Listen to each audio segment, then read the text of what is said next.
Kita beralih ke berita lainnya, pemirsa. Pada tahun ajaran baru, Dinas Pendidikan Kota Palembang mengajukan penambahan daya tampung SMP negeri sebanyak 2.000 kursi.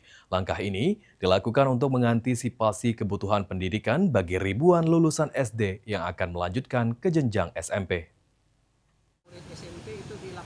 Disampaikan Sekretaris Dinas Pendidikan Kota Palembang, Heru Hermawan. Berdasarkan data Dinas Pendidikan, jumlah lulusan SMP di Kota Palembang, baik negeri maupun swasta, mencapai 28.844 siswa.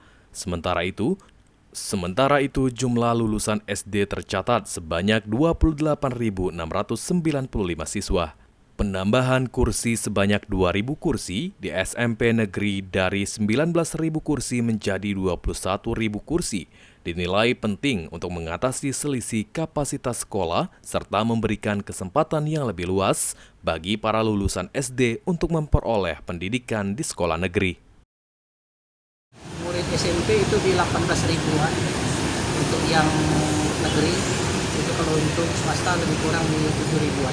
Untuk SD sendiri berarti hampir mendekati sekitar itu Pak? Ya.